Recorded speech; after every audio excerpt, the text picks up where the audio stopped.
Okay, so for Philosophy Roulette 320, we're going to talk about ontological accounting and aboutness, theory of truth making. So it's very exciting, I know. But like, there's only 8 pages, and so I think I can get through it in a reasonable amount of time. As always, ask questions, and we can talk about the pig fucking and the gaslighting if you guys have more comments on that stuff from the previous paper if you want to. But I'm gonna go drone on about some ontology and metaphysics. Yeah. All right, cool. So this is Arthur Schipper in what journal is this? This is Asian Journal of Philosophy. All right. Author says, a theory of truth-making reinvigorates the original ontological understanding of truth-making of C.B. Martin, Kevin Mulligan, Barry Smith, and Peter Simmons, and Gustav Bergman.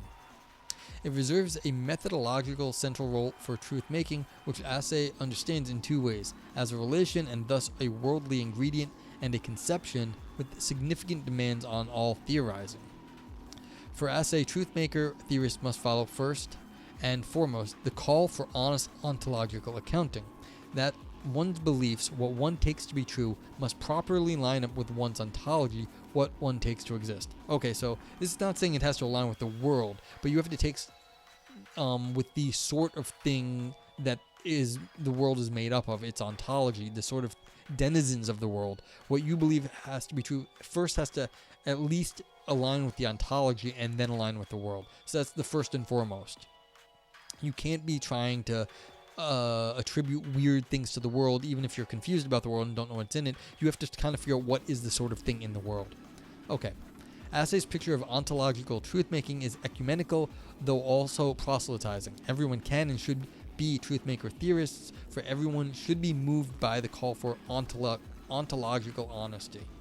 This is a hard question. Why the hell do you think we actually know what's in the world? Why does anyone actually think they understand all the things that are in the world? And so how do you actually get your ontology straight?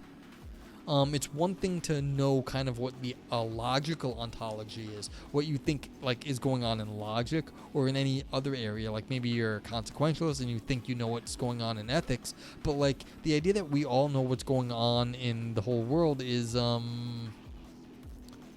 very arrogant, or can be, like to think you know everything.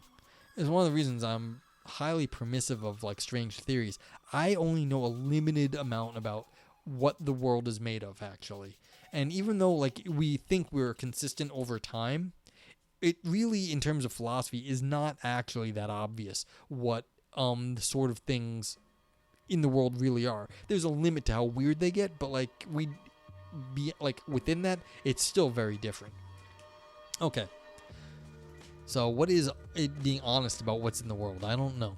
But this call must, according to Assay, be met eventually with an ontological worldview that accounts for all truths. Yeah, see, this is what I mean. How the fuck would anyone know what all the truths are and account for them?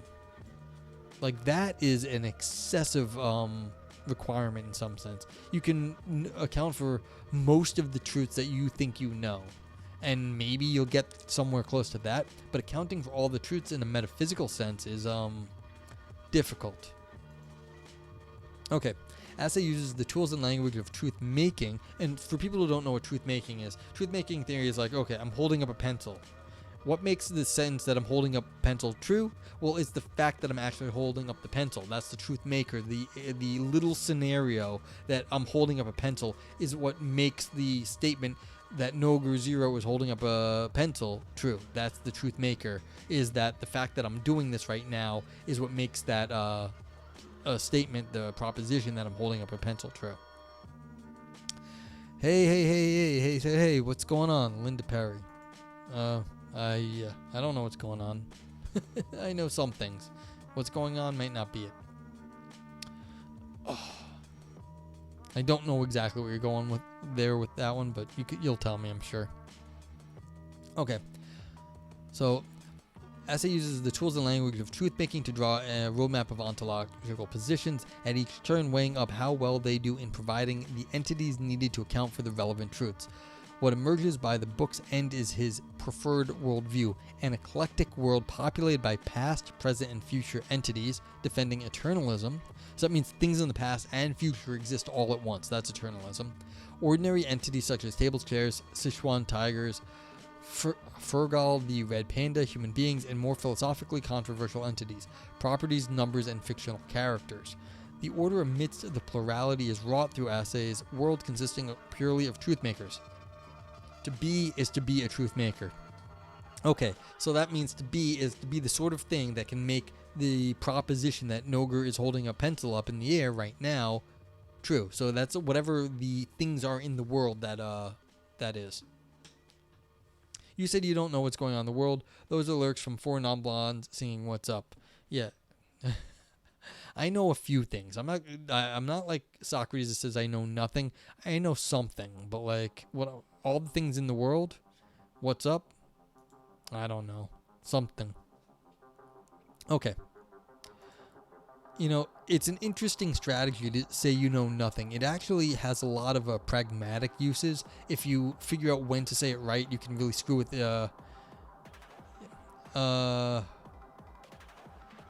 they might be before my time, but that doesn't mean like streamer brain is going to pick up on all the things like that immediately, unfortunately. I don't think they're probably not before my time, but whatever. Like pop, as I said, pop media is not my thing. And this is the problem with philosophy. It takes up too much space in your head, and I can't think of other stuff. Okay, the call for ontological accountability serves as Assay's main. How about I'm not a scientist as a retort to global warming arguments? Yeah, that isn't the thing that's going on. It says, I don't know, like, who are you to say that you know, in some sense? It's, that's part of the problem. The problem is I'm not a scientist and I won't listen to the scientist is the bigger problem. But the saying, I know nothing means basically who are you to claim that they know anything? Yeah, well Viper's got it. It's, I'm not a scientist and I'm not going to listen to the scientist. I'm not a racist, but I'm going to do racist things right now. And that's basically what's going on. So, see, I'm not a philosopher. I just crush a lot. And see, I don't know if any of you are going to get that. That's New York City rap. That's I'm not a player, I just crush a lot. Very few people are going to get that reference. What's up, Fact Joe? Rest in peace. Okay. The call for ontological accountability serves as Assay's main argumentative principle. It guides him in identifying which entities he places in his ontology, but also in articulating the core aspects of his truth-maker theory, answering such questions as what the truth-making relation is and whether all truths should have truth-makers. See, this is a very strong statement saying that it's basically the theory of what makes things true is what exists. And that's weird. So you're putting truth-making, the things that make things true, as fundamental. Regarding the latter, he defends non-maximalism. Not all truths require truth makers. Okay. Following such philosophers as Schipper and Mulligan, Simons, and Smith, his main argument is that reflecting on what negative existentials such as dodos don't exist, mean, and are about leads us to see that according to to account ontologically for such truths, what is required is not that one's ontology contains some existing entity or entities, but that certain putative entities do not exist. To be an atheist about unicorns, say, is not to be a theist about unicorn absences. One should admit unicorn absences only if there are unicorn absences is true, not because there are no unicorns is. Yeah, see, this is where we're getting into the funky stuff. I'm not a racist, but I don't believe in unicorns, but the idea that you have to say that unicorn absences exist is weird. Because to say not unicorns would be, say, like unicorn-sized holes. But you're saying, look, no, what you're saying is there are unicorn absences is true, not because no unicorns is. What Russell's teapot is saying the existence of a teapot outside of our ability to view it. I don't think this is Russell's teapot. But like that was the argument against people saying God is like sort of God is just outside of our reach. We can't see it, God. But this is saying something that I think is a little different. This is saying that the way to think about things that don't exist, saying like unicorns don't exist, is to say, look, there are no.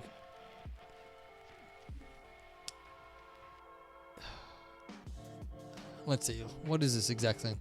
It's not. You're not believing in the non-existence of its non-self. So you're not saying God doesn't exist means the non-existence of God is what I believe in. You're just saying only that. You can. Let's see. Yeah, you can just say that things don't exist, and like not the ontology of existing putative entities do not exist. He says to be an atheist around unicorns say is not to be a theist about unicorn. Like, okay, we haven't got to what this person has said yet, but I don't know what they mean about. I don't think they're gonna go Russell's teapot on this one. And I actually want to say every time I see Russell's teapot, I think it was actually come up with by Ramsey, and Russell just stole it from Ramsey. Well, let me get one more paragraph, but like feel free, I'll read it after this paragraph. The invisible and the non-existent look very much alike. Well, this is the question: how exactly are we getting to what invisible and non-existent are?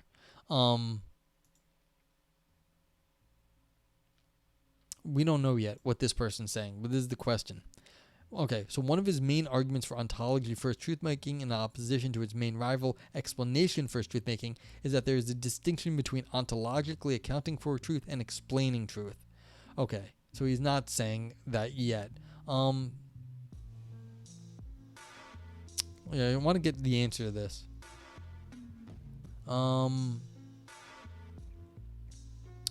Okay, so no.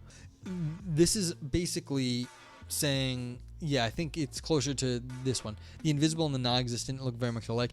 The author is saying you don't need to have a truth maker for everything. So you're saying that God doesn't exist. You don't need to have a truth maker for that. That's still true, because the truth maker would be talking about the like the existence of like the emptiness of God. And the author doesn't, the person the author is talking about does not want to say that. They would just say God does not exist in that case. It's not like, so dodos don't exist. You don't need to say that like dodo-shaped holes exist, meaning dodos don't exist, like they're missing. You just don't need anything. You can just say dodos don't exist, and that's just a raw truth. You don't need a truth maker. But what they're going to do is saying the things that do exist all have truth makers. They are truth makers. So in some sense, the things that do exist are the ones that you can find truth makers for. And the ones that don't exist, then they don't exist. So it may be closer to Russell's teapot than I realized. I'm trying to get all the details back. Okay. But anyway, they move on from that discussion here. Okay, so one of the main arguments for ontology first truth-making in opposition to its main rival is the distinction between accounting for truth and explaining truth. Assay criticizes Rodriguez, Pereira, and others' idea that truth makers must be exactly adequate or just right for the specific truths that they make true.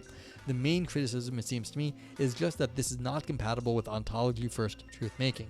On such a conception, Assay writes, the question about whether these entities GAJ the panda and Opus the penguin are perfectly tailored truth makers for explaining the truth of pandas exist doesn't arise, since explaining the truth of the proposition is not the concern of ontology first truth maker theorists.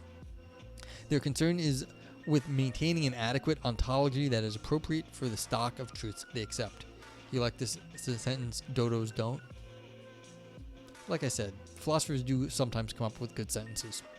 One might think, for instance, that there is an ontological disagreement between those who think that the sum of GAJ and Opus is a truth maker for penguins exist, and those who think that only Opus is a truth maker for the proposition, and that GAJ is a truth maker for pandas exist. Because we've got a penguin and a panda, but you can say both of them are there, and that also accounts for penguins exist, or it could also do for pandas exist, but maybe not, if you think that the penguins do not have anything to do with that.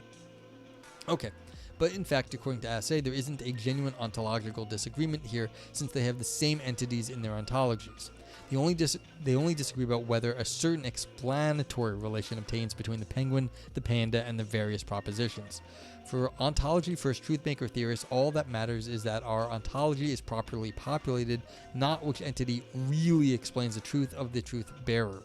The contrast that Assay makes is that between offering an ontology to balance one's ontological books and explaining truth. As long as there are enough of the right entities in one's ontology to account for all the truths, or rather what one takes to be true, certain disputes are just not ontologically substantial. More importantly, it doesn't matter which truthmakers line up with which truths, as long as each truth is ontologically accounted for. So that means you just have to have all the right sorts of objects in your world, and then how it actually gets matched up with the things in real life, that's less important. So that's what I was saying earlier. It doesn't really, you just have to have the right things in the world. The world itself, then how you match what is in the world to how it actually is right now is less important than you having the right objects that you could match to the world. And that's interesting. As Assay writes, ontological accounting in this sense is a global project. It's in search of the right equilibrium between our beliefs on the whole and our ontological inventories. See, this is the point. The world is not matched up with what we believe about it. It only has an inventory, a listing in some other order or whatever order you want that does not match up with the world directly, but it matches up with all the stuff in the world if it was listed. And that in some sense is metaphysically more important, which I don't know why they would say that, but it's an interesting idea. Okay, most truthmaker theorists, including metaphysics first truthmaker theorists, will be puzzled by Assay's explication of truthmaking. They might recall that Lewis wrote the following: "Who says that a truthmaker principle, whether weakened or not, must yield informative explanations? I say to Martin, tu quoque. The proposition that there is a cat is just true because there is a cat. What sort of explanation is that? No explanation at all, and none the worse for that."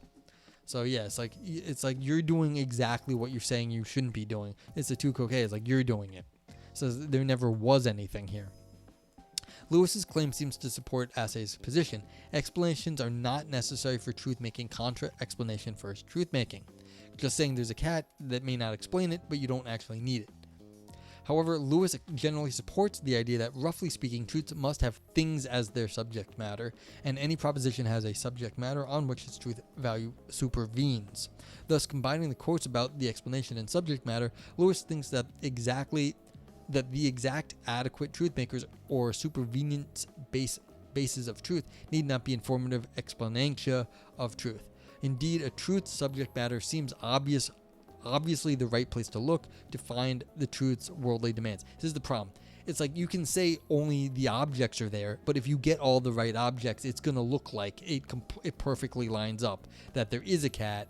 When you explain why is there a cat, well, you found the right object. And so just because you say you have a list of them, well, which particular object is that object in the list, you're still going to have to match it up. It's not like some generic cat fulfills that there is a cat right over, no generic pencil actually fulfills that I have a specific pencil in my hand. This is the specific pencil that you need. And so even though you're saying you just need pencils in the world, you need this specific pencil because this is the only one I'm holding right now. So, okay. And revealing what in the world it is about doesn't explain anything. What these philosophical actions do is identify what a truth can't do without. So you need the specific one. Assay states later, there are numbers, cannot be true unless there are numbers. The number 2 exists, cannot be true unless the number 2 exists. These claims, I hope, are among the least controversial made in this entire monograph. They involve disquotation and nothing more. Everyone recognizes, or should recognize, that true serves as a device of disquotation.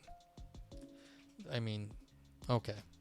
If people want me to get into the philosophy of language about disquotation, basically it means you just take what's in the quotes as being the thing that's true, and that's all the quote is doing is being is marking off the thing that you're stating as true. So that's disquotation. Just means don't think about this as a quote, think about this as something that it just is true. Okay, indeed, if Lewis is right, even disquoting or semantically descending within just because constructions doesn't yield informative explanations. But what it does yield is that truth-making cannot be indiscriminate. We need the exactly adequate and appropriate truth makers, and these are revealed by what the truth bearers in question are about, what their subject matter is. Why else say that one's ontology requires the number 2 if one accepts that the number 2 exists is true? I mean, exactly. You need to have this specific sentence to, vouchsafe the number 2. So, I mean, you could have other ones, but this one right here works. And that's why it's like you're not saying something abstract. You're saying this one, and that's what the disquotation is actually doing. It's saying this specific sentence. In chapter 12, Assay goes on to say that mathematical truths, by being necessary truths, are trivial and thus made true by everything. However, let's say that one's ontology lacks the number 2. One must then either accept A, that the number 2 exists, isn't a necessary truth because it is not a truth, given that what it says doesn't exist, or B, accept its necessity, yielding that one's ontology is inadequate because it lacks the relevant truth maker, the number 2. So you could think about this as God. You say, look, the truth of God exists is either if you don't believe it, then it's not necessary truth because it doesn't match up to the world, or it's a necessity, but then God's not in the world. You've never been able to point to God, and so then it doesn't exist. It's not have a relevant truth maker. So that's weird too, and your ontology is inadequate because God does not exist in your world, even though it is true. So this might be getting closer to Russell's teapot right now, because you can't point to it. Okay. However, the first option clashes with the obviousness of mathematical truths. Assay insists that he himself would still happily accept proof from the mathematicians that there is an even prime, even if math is not indispensable to science. One might respond to B by insisting that one has plenty of truth makers in one's ontology to account for the truth of 2 exists. For instance, one might say that it is trivially satisfied by everything because such a truth maker makes no demands on the world. Following Cameron, or because everything necessitates necessary truths, following Assay and Briggs. But, as Assay himself would say, one would be shirking one's ontological responsibilities by leaving out the number 2 from one's ontology. Assay suggests that adding 2 into one's ontological inventory would be no strike against that inventory's parsimony, so just do it. But yeah, but that's weird, because there are a lot of numbers, and adding all the numbers into your ontological inventory does seem to, add infinity to your ontology, which is weird. You don't really want to add infinity to it. You want to add sort of like abstract numbers, and that you can combine in certain ways to get more of them, but you don't want to, increase adding to your inventory. So, you want a schema at that point. And it's weird. Of course, I don't think anyone else has sat around worrying about these things as much as analytic philosophers. But I mean, the number 2 is right here. You can point to it. You'd be like, look, it's right there. You can see it. Pointing the wrong way. This way. The number 2 is right over there. You can see it. I circled it. So the 2 exists right there. But that's not what mathematicians mean. They don't mean the that particular mark on the page as the number 2.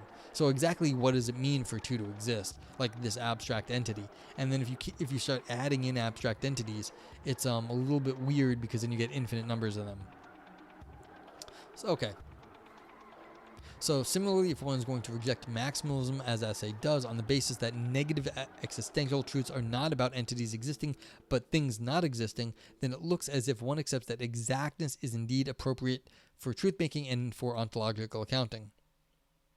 Yes. I saw that the mathematical proof for 1 + 1 = 2 is 357 pages long. Yeah, I've seen one like that. I didn't read a paper, but I saw a paper basically that says, in this paper we prove that we can divide by 3. And it's a nice long paper, and all they do is they show that division by 3 is possible under some very restricted theory of math, that you can divide by 3. It's yeah. And it was massively complex, using all sorts of crazy math that I don't understand, and all to just show that division by 3 was possible. So it can be done, division by 3 apparently. But like, yeah. And famously, the Principia Mathematica by Russell is like some massive book just to show that like simple addition, like you're saying, is doable. Well, he tried to prove it from like logical principles. So he's trying to reduce all of math to logic, and I mean the success is doubtful, but like whatever success he did have, it took hundreds of pages. And I mean, for all I know, that's where you're getting this mathematical proof from.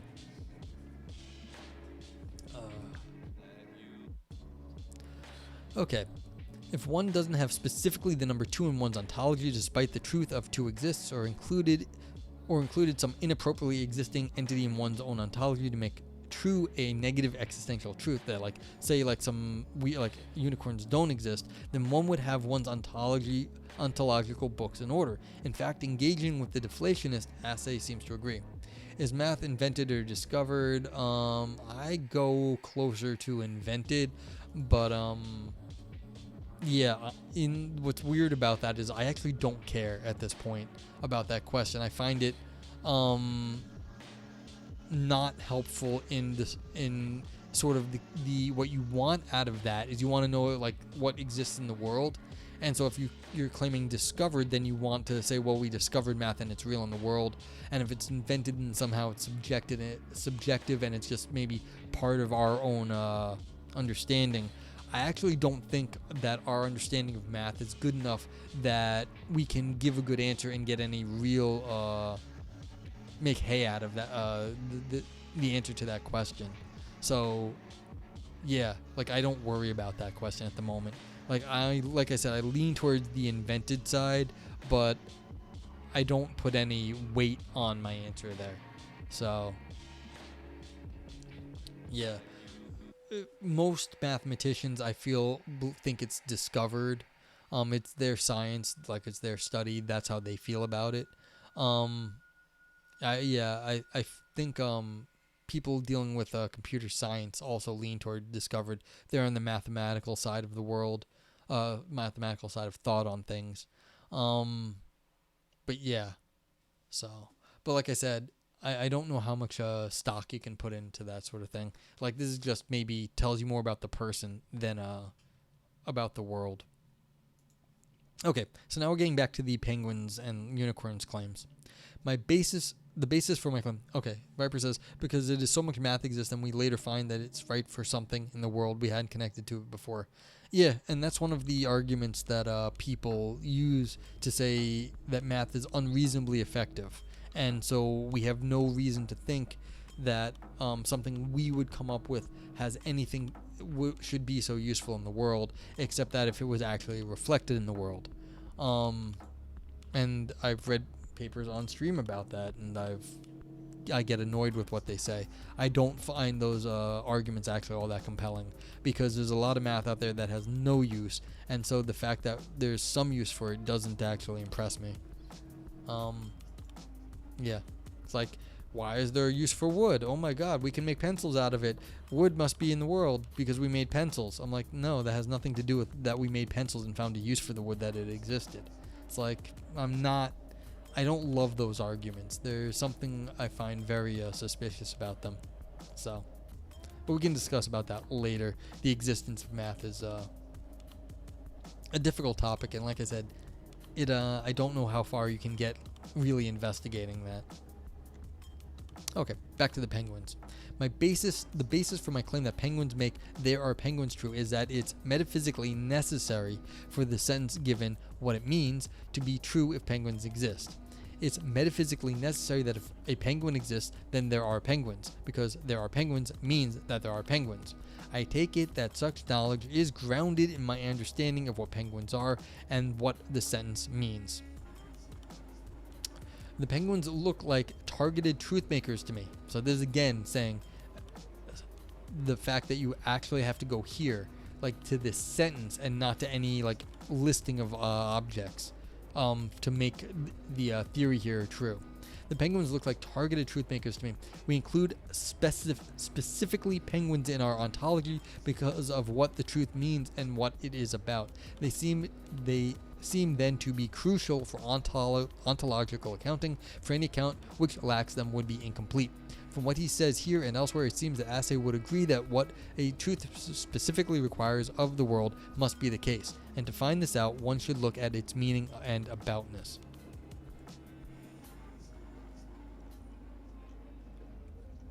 Yeah, I'm coming up on 3 hours, and my voice is going.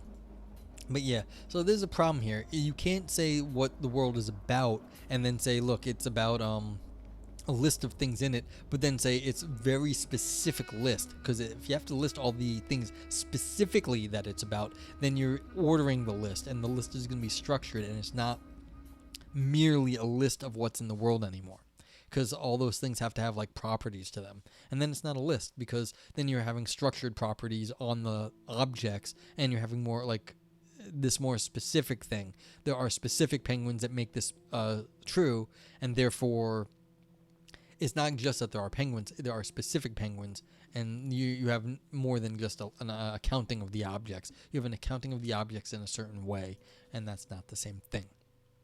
Okay.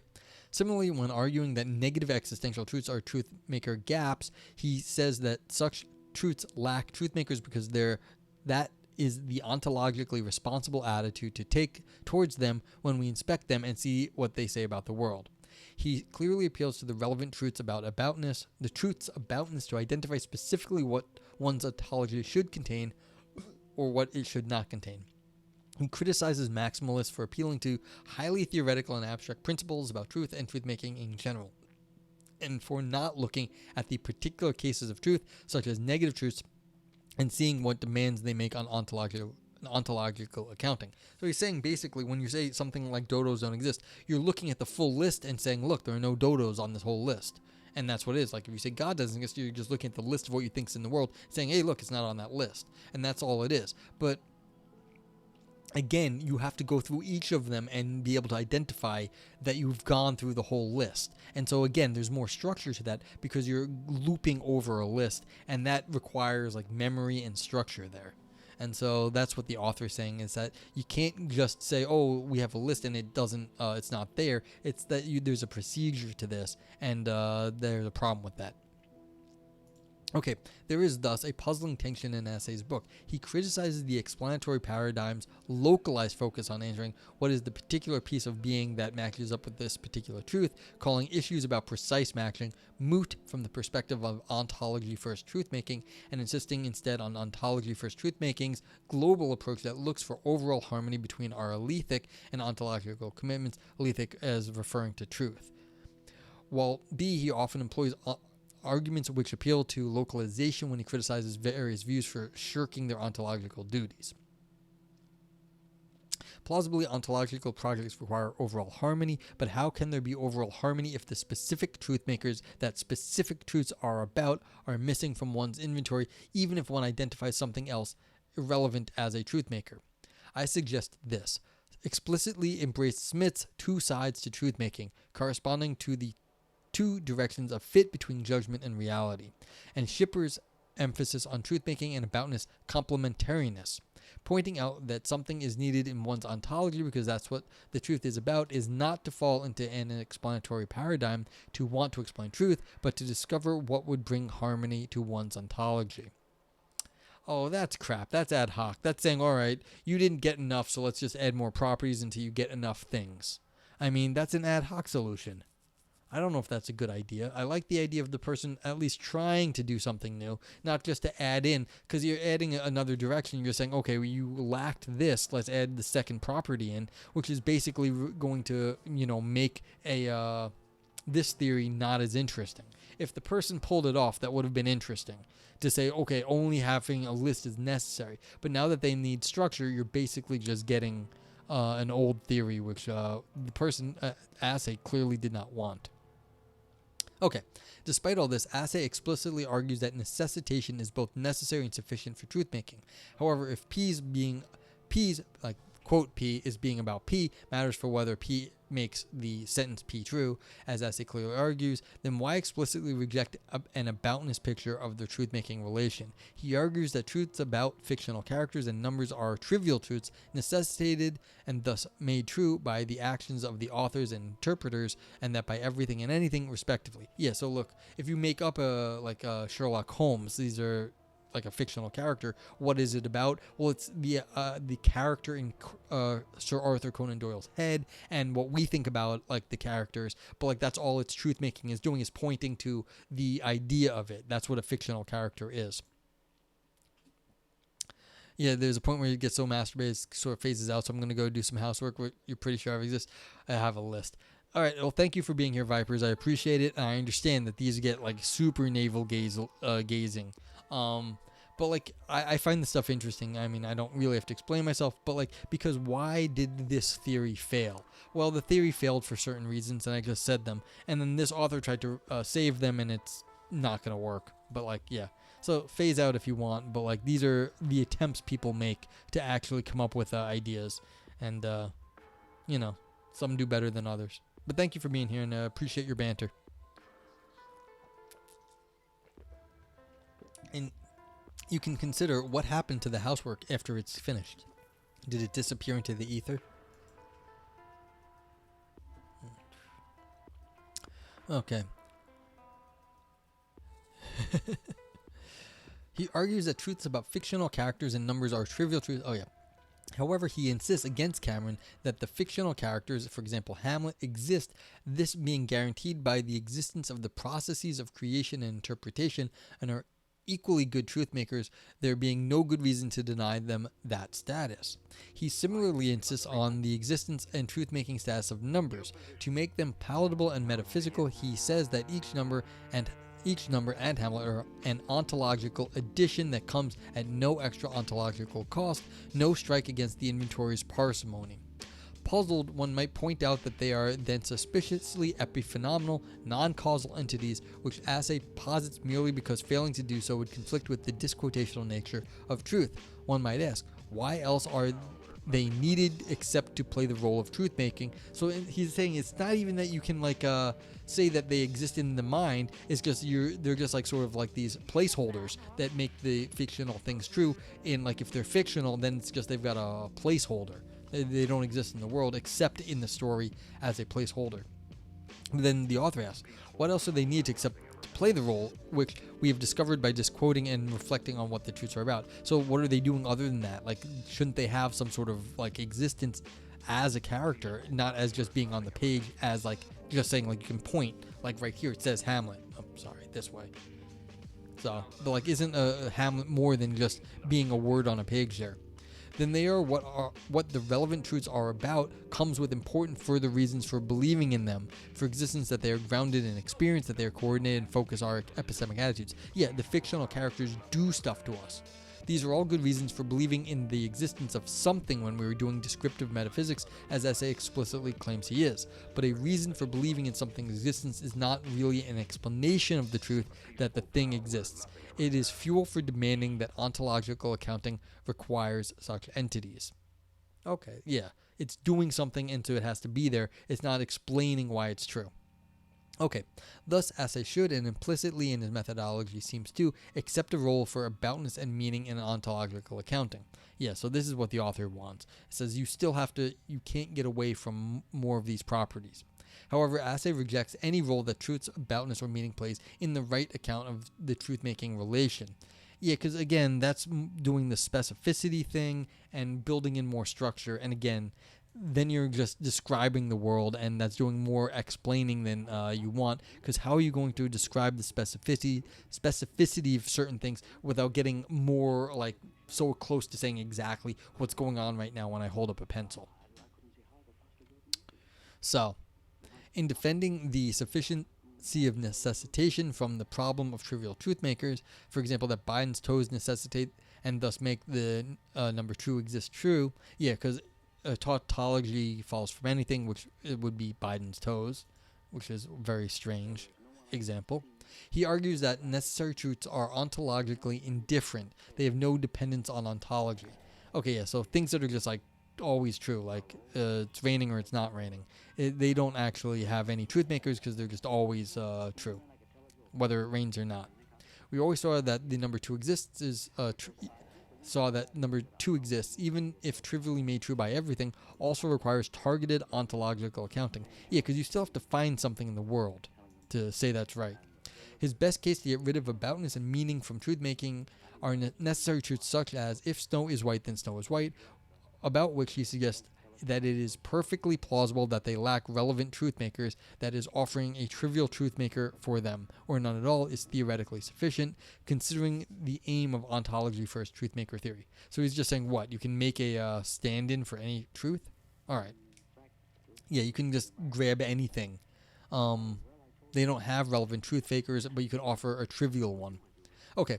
However, question. On what basis would we be able to say that some trivial truth maker has no truth maker is sufficient? No, that some trivial truth maker or no truth maker is sufficient. The answer, on the basis of what it is about. Yeah, so how do you know if something's trivial then? That's the answer. Like, if you think something in the world exists, but then you're saying it's trivial, like saying it's raining or it's not raining, well, how do you know that it's always true? Maybe I'm saying, like, the word rain actually embeds a paradox. Like, so either the liar sense is true or the liar sense is false. But then you've got a paradox, and that's a problem. So you still have to know what it's about. And this is the problem of embedding logic, actually. There are very nasty problems when you embed logic, because you can embed a paradox, and then you are fucked. Or you fuck your logic up. So what we discover when we discover that truth requires only trivial truth makers or none at all is plausibly that such truths are about trivial truth makers, perhaps some trivial structural features which the world has by having anything at all. He is explicit that accepting there to be non-trivial truth makers for necessary truth requires the explanation first perspective, which he takes to be inappropriate for truth making. Yeah, so you still have to know what's going on, which is a pain in the ass. However, why I think that an aboutness constraint on truth-making requires there to be non-trivial truth-makers here. Thus, I am puzzled as to why, given how he argues, Assay does not accept truth-making's connection to aboutness. So you still need some explanatory thing. We're calling that aboutness, which may be a little bit more of a minimal context. What is it about? Is it about a paradox? Is it about the rain? If it's not about a paradox, maybe you're okay. If you're talking about rain or not rain, then you can say what it's about, and that's not so bad. Schipper doesn't think that truth-making is aboutness. They are merely complementary. He writes, truths are made true by the parts or aspects of reality which they are about. But if they are about some entity not existing, for example, Pegasus doesn't exist, then nothing needs to exist for them to be true. Assay's trivialism about mathematics and fictional entities is incompatible with Schipper's aboutness focused picture. He could say that the number 2 is the directed truth maker and what the truth bearer is directly about, but he doesn't rule out that everything else is necessary as the truth maker's background conditions. What 2 exists is indirectly about, and the truth maker's indirect truth necessitators. Okay, so basically it's saying, look, the number 2 is a focusing thing to talk about numbers, but it's made true by everything in the world because it's that's just how those things are. Being something that's necessarily true, like that the number exists, is guaranteed by the universe, but what it is doing, what it is about, is focusing us on particular features of the universe that have to do with, like, the number 2. Okay. An aboutness picture seems to conflict with Assay's, but it should be emphasized no one thinks that truth-making is aboutness or involves aboutness. For one, the directions of the relations differ. Aboutness goes from truth-bearers to potential truth-makers. Truth-making goes from truth-makers to truth-bearers. That is, they go in opposite directions. So the claim is not that aboutness is part of truth-making, but that they generally go hand in hand. Aboutness-based truth-making is also thoroughly an exercise in metaphysics. These are real-world relations. When the relations hold, they hold between things in the world. This is not merely an explanation, it is metaphysical accounting. This is generally compatible with Assay's picture despite his explicit dissociations. Alright, so, okay, last paragraph here. One worrying difference which he does not speak to at all is that his picture of necessitation as sufficient seems to yield a causal picture of truth-making. Causation on almost all accounts is necessitation relation. On almost all accounts, truth-making isn't causation. Even Assay agrees, truth-making and causality are indeed different kinds of grounding.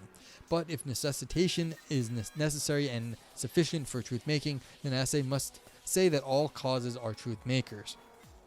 But clearly, if an ontologist came along and said that their ontology consists only of the initial state of the universe and necessitating deterministic laws, we wouldn't be satisfied with their ontological accounting. We also want dinosaurs and humans in our ontology. Our paleontologists have clearly discovered truths about dinosaurs, as Assay clearly does throughout his book. Insisting on the world containing the entities our truths are about seems then to be a minimal further requirement on truth-making as ontological accounting. As Assay's response is that of truth-makers' aboutness sometimes doesn't reveal what the truth-makers are that need to be included to balance the ontological books, I would request him to tell us which truths these are. Yeah, so if you don't know all the truths ahead of time, how do you actually have an account? So you need to have more specificity there. Throughout the book, he explicitly says that both the contingent and the trivial truths seem to require specific truth makers in addition to their other necessitators. As with other kinds of accounting, ontological accounting needs to keep the receipts and invoices indicating specifically which things need to be accounted for in one's ontology. The ontological IRS will want to see those too. Okay, so basically the theory is that just having a list is not going to be specific enough to get all the things across all the times. And I mean, I don't actually buy this author's their story either, but that's fine. They were successful, I think, in showing that having a mere list doesn't specify the objects well enough to actually account for all the objects in the universe, because you're only really looking at, anytime we look at the objects in the universe, it's only objects at a certain time slice. And if we were looking before 50 years ago, before the internet, and now the internet, you need a thing that truth makes the internet specifically, but 50 years ago the internet didn't exist. And so, but 50 years ago, you wouldn't know that. Now, of course, that would just be an epistemic problem. And Assay could say, we'll know the things in the future. But again, that would require specificity to be able to specifically identify them as the thing that, makes that true in the future. And so their theory falls down because you have to be able to specifically match up the world and not just make the list of things that are in it. It has to be structured to actually match the world. And so then you need a more complicated picture. Whatever that picture is, I don't know, but I think the author here has successfully shown that Assay's not going to get there. Sheen says, it did exist, but it was ARPANET and no one could use it but the government world. Alright, fine. 60 or 70 years, whatever it is, before the internet existed. Yeah, that's fair that some net did exist, but it wasn't the internet it wasn't even called the internet yet, so, yeah, we are old.